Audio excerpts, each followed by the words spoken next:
Hey guys, welcome back to Hungry Fusion. Today we are going to make eggless whole wheat red velvet cake with beetroot powder and with cream cheese frosting. Today is my son's birthday, so I have made a simple decoration at my home. If you need it, I will give the link in the description box. Also, I have made a healthier version of red velvet cake with whole wheat flour and raw sugar. As it is a quarantine birthday, I have made a very small cake. Let's jump into the making. Let's prepare the buttermilk first. I have taken 1 cup of milk and now I am adding 3 teaspoons of vinegar to it. You can also add lemon juice. Just give it a good mix. Set it aside until it curdles. Let's make the dry ingredients now. In a bowl, I have taken 2 cups whole wheat flour. I am going to sift the flour twice. Sieving the flour is very much necessary for this recipe as sieving results in aerating the flour, which is responsible for the fluffier texture of the cake. Grease 2 6-inch pans with butter. Also, I am adding a parchment paper to it so that I can easily remove the cake once it's done. Now let's prepare the wet ingredients. Half cup of oil. I have used cold pressed peanut oil to it. To that I am going to add 1 cup of raw powdered sugar. I prepared this powdered sugar by grinding raw sugar in a blender at home. As we are using beetroot powder for this cake, I am going to add 1 tablespoon of vanilla extract to mask the flavor. Mix it well, and next we are going to add 6 tablespoons of curd or yogurt. Mix everything together without lumps. And lastly we are going to add the buttermilk we have prepared earlier. See how well the buttermilk have curdled now. Let's add the remaining dry ingredients. I have taken 2 teaspoons of baking powder, half a teaspoon of baking soda and a pinch of salt, and I am adding it to the sieved flour. 3 teaspoons of cocoa powder, I am not going to add more of it, and 4 tablespoons of beetroot powder. This is our main ingredient for this red velvet cake, which gives us a bright red color. I have used raw beetroot powder, which is fresh and organic. I will give the Amazon link in the description box. Again, sieve all the dry ingredients into the wet ingredients. Mix it gently with the whisk without any lumps. Do not overmix. Overmixing always leads to a denser cake. See the vibrant red color we got from the beetroot powder? Now let's divide the batter equally into the greased pans.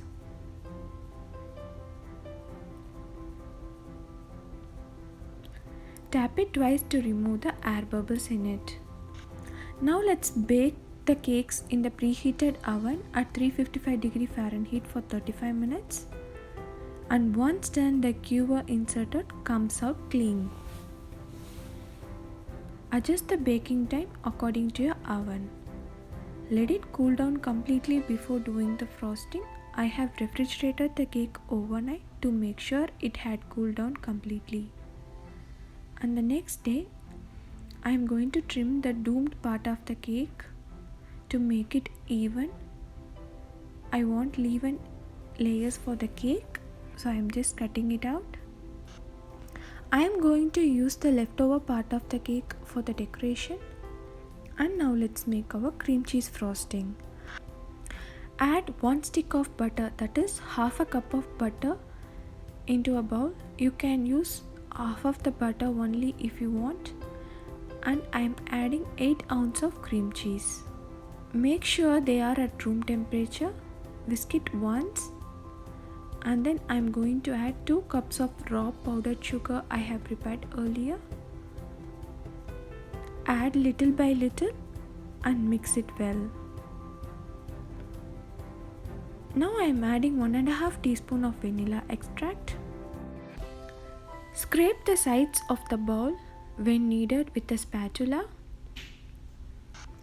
With the help of the hand mixer, just fluff up the cream cheese frosting. And now it is done. I have made the piping bag ready already. I'll insert it into a glass container so that I can easily add the cream into it. Just close the end part. Place one layer of the cake into a turntable and apply the frosting with the piping bag. Apply it evenly. And then I am placing the other cake. And again let's add the frosting. Add the frosting to the sides of the cake as well. And I am going to use the crumbles of the cake for the decoration. Just apply them over the cream. Add the desired designs you want for your cake. And now I have topped it with little crumbles and the birthday decorations.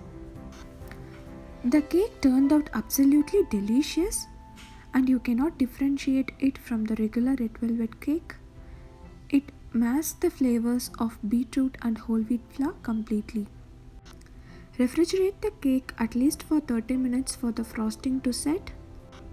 Make this healthier version of cake for your kid's birthday rather than the chemical ones which you get from the bakery that is full of chemicals and preservatives. See how soft and fluffy it had turned out. Try out this amazing recipe and comment your feedback. Thank you.